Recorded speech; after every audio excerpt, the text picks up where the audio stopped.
പ്രിയമുള്ളവരെ, ശ്രീകാലം 3-ാം ഞായറാഴ്ചയിലേക്ക് നാം പ്രവേശിക്കുകയാണ്. ഈശോ തൻ്റെ സ്ലീഹന്മാരെ അയക്കുന്ന ഭാഗമാണ്. ലൂക്കായുടെ സുവിശേഷം 9-ാം അധ്യായം 1 മുതൽ 6 വരെയുള്ള തിരുവചനങ്ങളിൽ നമ്മൾ ശ്രവിക്കുന്നത്. സ്ലീഹ എന്ന വാക്കിൻ്റെ അർത്ഥം അയക്കപ്പെട്ടവൻ എന്നാണ്. കർത്താവ് പിതാവിനാൽ അഭിഷേകം ചെയ്യപ്പെട്ട് ലോകത്തിലേക്ക് അയക്കപ്പെട്ടു. കർത്താവിൻ്റെ അതേ ദൗത്യം നിർവഹിക്കുവാൻ ബലഹീനരായ മനുഷ്യരെ അവിടുന്ന് തിരഞ്ഞെടുത്ത് ശക്തിപ്പെടുത്തി അയക്കുകയാണ്. ആ ഭാഗമാണ് നമ്മൾ ശ്രവിക്കുന്നത്. 12 പേരെ വിളിച്ച് അധികാരവും ശക്തിയും നൽകി രോഗങ്ങൾ സുഖപ്പെടുത്തുവാനും ദൈവരാജ്യം പ്രസംഗിക്കുവാനും അവരെ അവിടുന്ന് അയച്ചു. അപ്പോൾ ആദ്യമായി കർത്താവ് ചെയ്യുന്നത് ഈ സുവിശേഷവാദന ആദ്യ ഭാഗം ഈ ദൈവിക ശുശ്രൂഷയ്ക്ക് വേണ്ടിയുള്ള വിളിയാണ്. സ്ലീഹന്മാരെ വിളിച്ചു. വൊക്കേഷൻ, കർത്താവിൻ്റെ ആ വിളി. മനുഷ്യരെല്ലാവരെയും കർത്താവ് വിളിക്കുന്നുണ്ട്. സ്ലീഹന്മാരെ പ്രത്യേകമായി വിളിക്കുകയാണ്. വെറുതെ വിളിക്കുകയല്ല, വിളിച്ച് അവരെ അഭിഷേചിക്കുകയാണ്. തിന്മയുടെ ശക്തികളുടെ മേൽ അധികാരവും ശക്തിയും നൽകുകയാണ്. ലോകത്തിൽ തിന്മ നിറഞ്ഞ ലോകത്തിൽ, പാപം നിറഞ്ഞ ലോകത്തിൽ ദൈവികമായ അധികാരവും ശക്തിയും നൽകുകയാണ്. അതിൻ്റെ ഭാഗമായിട്ടാണ് രോഗങ്ങൾ സുഖപ്പെടുത്തുവാനും ദൈവരാജ്യം പ്രസംഗിക്കുവാനും ഒക്കെയുള്ള വലിയ ശക്തി അവർക്ക് നൽകുവാൻ അവരെ അയച്ചു എന്നാണ് 3-ാം വാക്യത്തിൽ. സ്ലീഹന്മാർ അവരെ അയക്കപ്പെട്ടവരാണ്.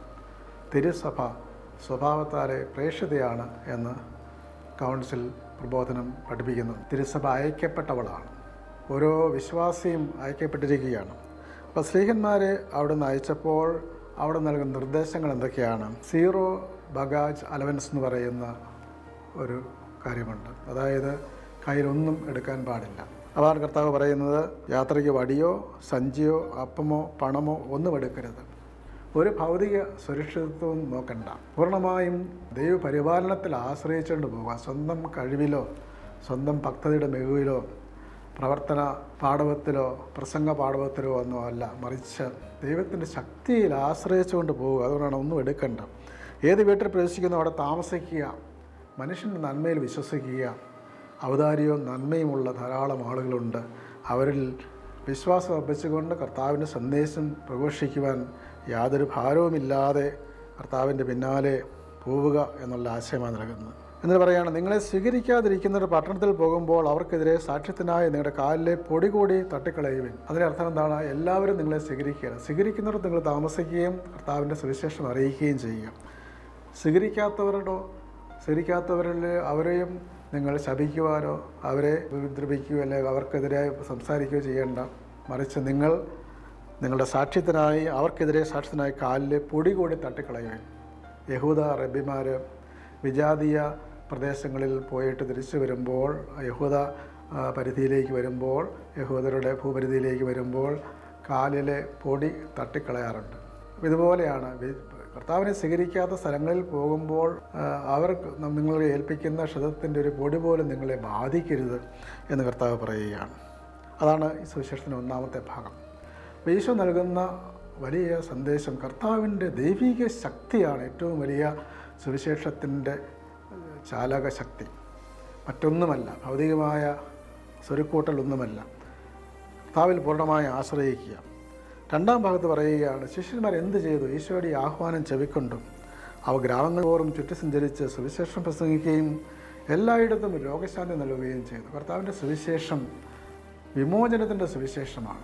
ആത്മാവിനും ശരീരത്തിനും സൗഖ്യം നൽകുന്ന, മനസ്സിനും ആത്മാവിനും ശരീരത്തിനും സൗഖ്യം നൽകുന്ന ആ വചനം അത് നൽകുകയും ചെയ്തു. അങ്ങനെ സ്ലീഹന്മാരെ കർത്താവ് അയക്കുന്ന ഈ ഭാഗം കർത്താവിൻ്റെ സുവിശേഷ ദൗത്യം, അത് നമ്മളും സ്വീകരിച്ച് അതിൽ പങ്കുചേരണം എന്നുള്ള ആഹ്വാനമാണ് നൽകുന്നത്.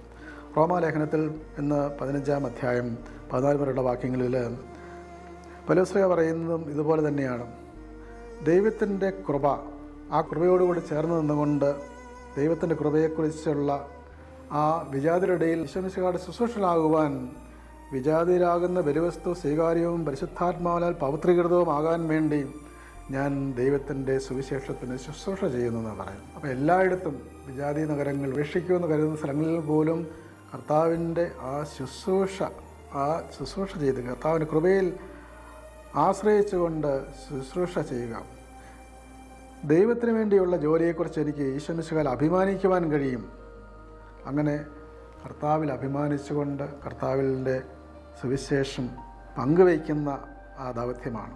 വാക്കാലും പ്രവൃത്തിയാലും അടയാളങ്ങളുടെയും അത്ഭുതങ്ങളുടെയും ബലത്താലും പരിശുദ്ധാത്മാവിൻ്റെ ശക്തിയാലും ഞാൻ വഴി മിശിഹ പ്രവർത്തിച്ച് ഒഴികെ ഒന്നിനെക്കുറിച്ചും സംസാരിക്കാൻ ഞാൻ തുനിയുകയില്ല. അപ്പോൾ ആ സുവിശേഷ പ്രഘോഷത്തിൻ്റെ ഒരു ഫോക്കസ് സഭ നിലകൊള്ളുന്നത് എന്തിനു വേണ്ടിയാണ്? ഈ ഒരു ഫോക്കസ് കർത്താവിനെക്കുറിച്ച് പ്രഘോഷിക്കുക. അതാണ് ഏറ്റവും പ്രധാനപ്പെട്ടത്. മറ്റൊന്നുമല്ല. ജെറുസലേം തുടങ്ങി ഇല്ലറിക്കോൻ വരെ ചുറ്റി സഞ്ചരിച്ച് ഈശോയുടെ സുവിശേഷം പൂർത്തിയാക്കുകയാണ്. മറ്റൊരുവൻ പണിത അടിസ്ഥാനത്തിൽ മേലല്ലാതെ ഈശോയെ അറിയാത്ത സ്ഥലങ്ങളിൽ സുവിശേഷം പ്രസംഗിക്കുന്നതിൽ ഞാൻ അത്യധികം ഉത്സാഹം കാട്ടിയെന്നാണ് പറയുന്നത്. അപ്പോൾ ഈശോ ശ്ലീഹന്മാർക്ക് നൽകിയ അതേ ദൗത്യം പൗലോസ് ശ്ലീഹായിലൂടെ തുടരുന്നു. തിരുസഭയിലൂടെയും ആ ദൗത്യം തുടരുകയാണ്. പഴയ നിയമത്തിൽ ഇന്ന് നമ്മൾ കാണുന്ന ഒരു കാര്യം, കർത്താവ് തൻ്റെ ദൗത്യം, സ്നേഹത്തിൻ്റെ കൃപയുടെ ദൗത്യം എല്ലാവർക്കും നൽകുന്നു. യോനാ പ്രവാചകൻ്റെ പുസ്തകത്തിൽ യോന നിനിവേയുടെ നാശം, കർത്താവിൻ്റെ ആ പ്രഘോഷണം അനുസരിച്ച് നിനിവേയുടെ നാശം പ്രഘോഷിച്ചെങ്കിലും പക്ഷേ ആ നാശം സംഭവിച്ചില്ല. ജനങ്ങൾ മനസ്സ് തിരിഞ്ഞു. 3-ാം അധ്യായം 10-ാം വാക്യത്തിൽ അവരുടെ മേൽ വരുമെന്ന് കരുതിയ ആ മഹാമാരി ഉണ്ടായില്ല. അപ്പോൾ യോന എന്ത് ചെയ്തു? യോന ഇത് അറിയുന്നില്ല. എന്തെങ്കിലും അവിടെ സംഭവിക്കുമെന്ന് കാണാൻ കാത്തിരിക്കുകയാണ്. അവിടുന്ന് യോന ദൈവത്തിൻ്റെ ശിക്ഷ അവർക്കുണ്ടാകുമെന്ന് കാത്തിരിക്കുമ്പോൾ എന്താണ് സംഭവിക്കുന്നത്? അവിടുന്ന് ദയാലുവും കാരുണ്യവാനും ക്ഷമാശീലനും സ്നേഹനിധിയും ശിക്ഷിക്കുന്നതിൽ വിമുഖനുമാണെന്ന് ഞാൻ അറിഞ്ഞിരുന്നു. കർത്താവെ, എൻ്റെ ജീവൻ എടുത്തുകൊള്ളുക എന്ന് ഞാൻ അപേക്ഷിക്കുന്നു. ജീവിച്ചിരിക്കുന്നതിനേക്കാൾ മരിക്കുവാനാണ് എനിക്ക് ആഗ്രഹം. 4:3. അപ്പോൾ ദൈവത്തിൻ്റെ കാരുണ്യം അവരുടെ മേൽ പ്രവർത്തിക്കുന്നത് കാണുമ്പോൾ ഈ പ്രവാചകൻ ഒരുതരം അസ്വസ്ഥത തന്നെ ഉണ്ടാവുകയാണ്. ഒരിക്കലും പ്രവാചകൻ ഉണ്ടാകരുതാത്തതാണ്. അപ്പോഴാണ് ദൈവം ഈ ചൂടുള്ള ആ സ്ഥലത്ത് കൂടാരം നിർമ്മിച്ച യോനയുടെ അടുത്ത് ഒരു ചെടി മുളപ്പിച്ചു. ആ ചെടി വളർന്ന് കണ്ടപ്പോൾ വളരെ സന്തോഷിച്ചു. പിറ്റേ ദിവസം ആകട്ടെ ഒരു പുഴുവിനെ അയച്ച ദൈവം ആ ചെടി കരണ്ട് ആ ചെടി വാടിപ്പോയി. അതോർത്ത് യോന ദുഃഖിച്ചു. അപ്പോൾ കർത്താവ് പറയുന്നൊരു കാര്യമുണ്ട്, ആ ചെടിയെപ്പറ്റി കോപിക്കാൻ നിനക്കെന്ത് കാര്യം? കോപിക്കാൻ എനിക്ക് കാര്യമുണ്ട്, മരണം വരെ കോപിക്കാൻ എന്ന് യോന ഉത്തരം പറയുമ്പോൾ, ഈ ചെടി ഒരു രാത്രി കൊണ്ട് വളരുകയും അടുത്ത രാത്രി നശിക്കുകയും ചെയ്തു. നീ അതിൻ്റെ വളർച്ചയ്ക്ക് വേണ്ടി അധ്വാനിച്ചിട്ടില്ല, എന്നിട്ട് നിനക്ക് അതിനോട് അനുകമ്പ തോന്നുന്നു. എങ്കിൽ ഇടം വലം തിരിച്ചറിയാൻ കഴിവില്ലാത്ത 1,20,000 പരം ആളുകളും അസംഖ്യം മൃഗങ്ങളും വസിക്കുന്ന മഹാനഗരമായ നിനിവയോട് എനിക്ക് അനുകമ്പ തോന്നരുതോ? അപ്പോൾ ദൈവത്തിന് സകല മനുഷ്യരോടും അനുകമ്പയാണ്, സ്നേഹമാണ്. ആ ദൈവസ്നേഹം പ്രഘോഷിക്കുകയാണ് ഒരു പ്രവാചകൻ്റെ ദൗത്യം. ആ ദൈവസ്നേഹം ദൈവത്തിൻ്റെ ശിക്ഷ പ്രഘോഷിക്കുകയല്ല, ദൈവത്തിൻ്റെ സ്നേഹം പ്രഘോഷിക്കുകയാണ്. ആ സ്നേഹം അത് പ്രഘോഷിക്കാനുള്ള ദൗത്യമാണ് ശിഷ്യന്മാരെ ഏൽപ്പിക്കുന്നത്. അതുകൊണ്ട് അതിനുള്ള ദൗത്യവും അതിനുള്ള ശക്തിയും കർത്താവ് നൽകും. പഴയ നിയമത്തിൽ ഇന്നത്തെ 1-ാമത്തെ വായനയിൽ പുറപ്പാട് പുസ്തകം 23-ാം അധ്യായം 20 മുതലുള്ള വാക്യങ്ങളിൽ 20-ാം വാക്യം, ഒരു ദൂതനെ നിനക്ക് മുമ്പ് ഞാൻ അയക്കുന്നു. അപ്പോൾ കർത്താവിൻ്റെ വലിയ ദൂതൻ നിനക്ക് മുമ്പേ പോയി എല്ലാ ജനതകളെയും ഇടയിലേക്ക് ചെല്ലുവാൻ നിനക്കിടയാക്കും.